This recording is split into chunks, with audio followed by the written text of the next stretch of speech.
Sir Nico! Mabilis na nagtaas siya ng tingin mula sa tambak ng papel sa kanyang harapan. His face fell nang makitang si Claire ang tumatawag sa kanya. Yes, Claire. Sagot niya sa sekretary saka muling itinoon ang atensyon sa binabasa.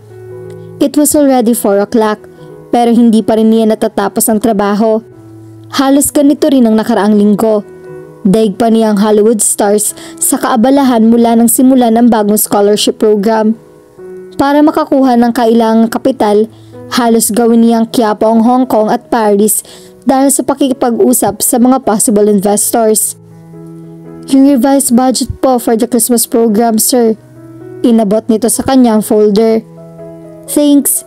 Next week nga pala to, hindi ba? Yes, sir. Sagot nito saka umalis. Binasa niya iyon pero mabilis din siyang natigilan. Sinipat niya ang relo. Matapos ang ilang segundo, hindi na niya napigilan ang pagtayo sa swivel chair. Claire, may pupuntahan lang ako sandali. Kung may tumawag pa, diretsuhin mo na lang sa phone ko. Bilin niya sa babae, saka mabilis na naglakad palayo. He found her with her cottager. Hindi siya nagdalawang isip na lapitan ng dalaga. It had been weeks since he last talked to her for more than 1 minute. Matapos may mangyari sa kanila, naging busy na siya. At para bang nananadya ang tadhana, naging abala rin ng dalaga. Nabura yata ang break time sa bokabularyo ni Marge. Parang lagi itong hinahabol ng huling biyahe ng tren sa tuwing nakikita niya ito.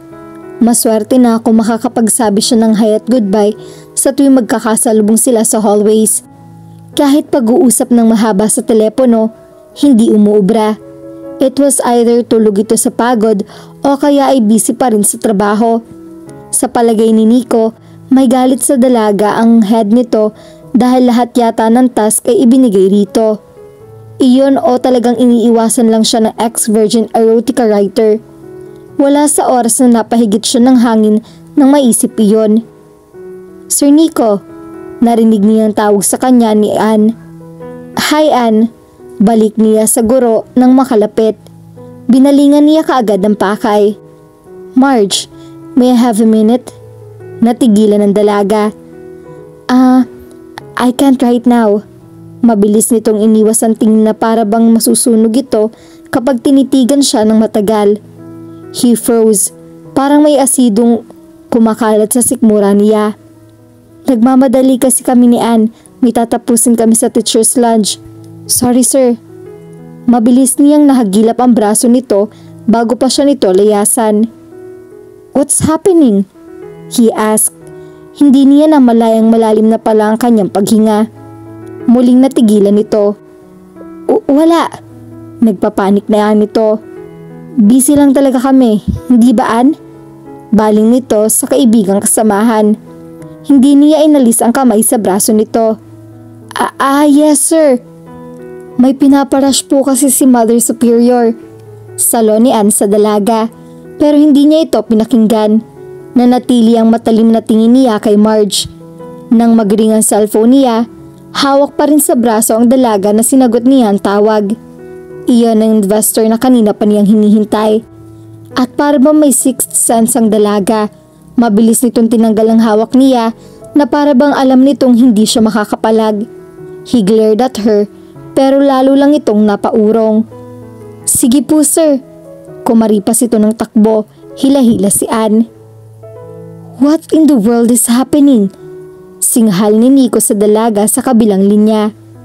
Marahas niyang nahilot ang noo at napaupo sa gilid ng kama. Kasalukuyan siyang nasa Paris. 1 linggo siyang mananatili roon para makipag-close ng deal sa isang philanthropist. Wala, everything's fine. Naningkit ng todo ang mga mata niya. Nakikinata niya ng panik sa mukha nito. Liar, he said sharply. Magsabi ka ng totoo, lagot ka talaga pagbalik ko. Napatayo siya ulit mula sa kama at napamaywang nang wala sa oras. Walang problema, promise. Oo nga pala, may gagawin pa kami ni Baste. Tawag ka na lang sa susunod. What? He roared. May sinasabi ka ba? Hindi na kita marinig. Marge! Choppy na ang signal mo, sorry. Sige, bye. Sandali! Binabaan na siya rito ng telepono. What the hell? Asik niya sa cellphone. Muli niyang tinawagan ang number nito, pero operator nang sumasagot sa kanya. Faming, nagkasya na lang sa text. Pagbalik ko, we will talk properly. Talagang all capital letters pa ang text niya para malaman nitong galit siya. Pagkatapos maisan ng text message, marahas niyang nabato ang cellphone sa kama. Shit! Mura niya sabay bagsak ng upo sa kama. Kung pwede lang, he would fly back to Manila right then and there para sakalin ang dalaga. Nahilamos niya ang kamay sa mukha. Damn, magkaka-migraine yata siya. Napahigit siya ng hangin at napapikit ng mariin. He cursed vehemently under his breath. Tama ang hinala niya. Hindi siya basta nagpapraning lang. Talagang iniiwasan siya ni Marge. Huminga ng malalim si Marge habang binabasa ang text message. Pagbalik ko, we will talk properly.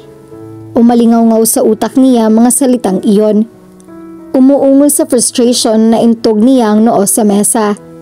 Heto na ang that sentence, ang glilotin na puputol sa napakaikling lang layson. Muli siyang umungol at isinubsob ang ulo sa mesa. So ito ba ang tinatawag na heartache? Ito ba ang the pangs of unrequited love? Tama mga nagsulat tungkol doon. Masakit nga pala. Lalo niyang sinubsob ang mukha sa mesa. Then bigla siyang natigilan. Napaayos bigla sa pagkakaupo. Wait a minute, kaping mainit. Ano bang ginagawa niya? Hindi ba writer siya? Dapat gamitin niya pati yun sa pagsusulat. Tama! Aniya sa sarili. Bakit ba niya nakalimutan niyon? Iyon ang ginagawa ng mga dekalibreng manunulat. At dahil feeling magaling din siya, iyon din ang gagawin niya. Malapad siyang napangiti sa sarili. Pakiramdam niya na abot niya ang nirvana. Mabilis niyang kinuha ang laptop. He was leaving her and she couldn't do anything. Tipa niya sa keyboard. The deal is over. She knew this would happen and yet she couldn't help the tears. Don't go, she cried softly, but he didn't listen. He walked toward the door without looking back. She ran after him and begged him again, but he shoved her. The woman crashed over a table and cut her hand with a broken glass vase. Her hand bled and she stared at the red thick liquid. How could he leave her after she gave herself to him, after she loved him with all her heart and soul? How could he just throw her away like some used drug? Her vision darkened and her eyes caught a sight of the broken glass. Without thinking, she grabbed the heart. You bastard, I'm gonna kill you. And she ran full speed to him and stabbed him countless times in the heart. They stabbed him mercilessly, his blood splurting out with every brutal thrust. Since he broke her heart into pieces, she might as well broke his. Natigilan si Marge, nanlaki ang mga mata. Oh my God! Natutop niya ang bibig. Muli niyang inuntog ang ulo sa mesa. That's it. Patay na siya. Adios, erotica novel. Sa lagay niya, lahat ng characters ay mapapatay niya.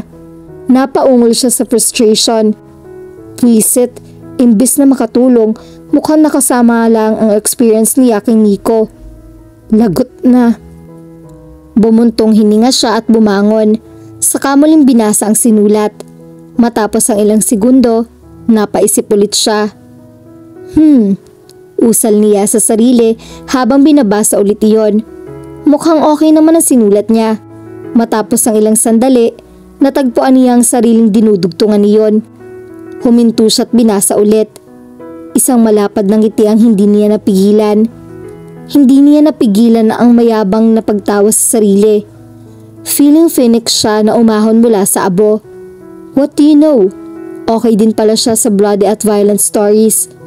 Ngayon napatunayan niyang sinasabi nilang there is life after heartache. Ano kaya magsulat din siya ng tungkol doon? Lalong lumapad ang ngiti niya at ipinagpatuloy ang sinusulat. Ano ngayon kung hindi na siya pwede sa erotica? E di sa horror and murder stories na lang siya. Solve ang problema. Sinabi nga ng tula, if you can't be a tree, be a shrub, but be the best shrub. Kinakarinan niya lang ang magpamaskara ng characters niya at doon ibuhos ang sakit ng kanyang dugoang puso. Napabuntong hininga si Marge. Pero sayang talaga, she loved writing erotica pa naman. But oh well, writer siya. Kailangan niyang gamitin ang binigay sa kanya ng tadhana. Akala ba ni Nico Alejandro iiyakan niya to? Hindi no? Do I look pretty baste? Untag niya sa bata nung lumabas siya ng kwarto. Christmas party nila ngayon ng mga kasamahan sa trabaho. Treat ng may-ari ng school ang gagawing iyon sa isang hotel. Malapad nang umiti sa kanyang anak-anakan.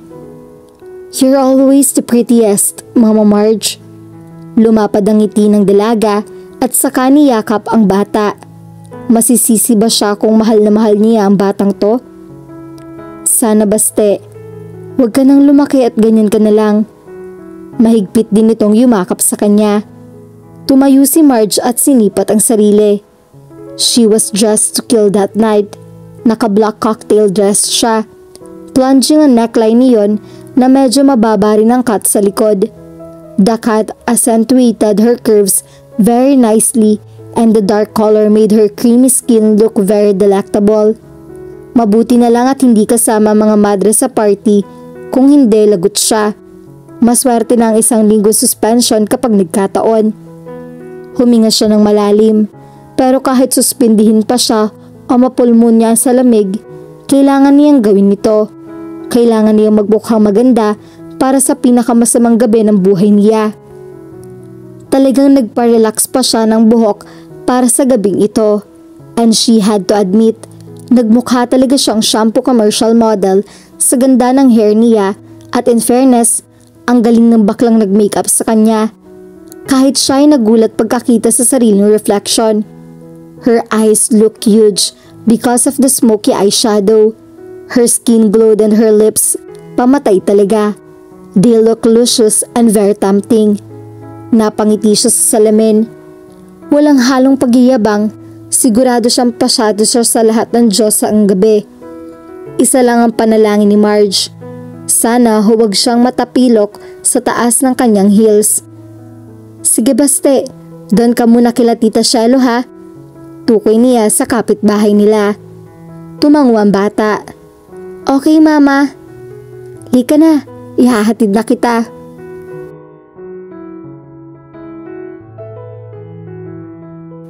At dito na po nagtatapos ang part 10 ng ating kwento. Sabay-sabay po nating abangan ang susunod pang mga kabanata. Maraming salamat po. God bless and stay safe.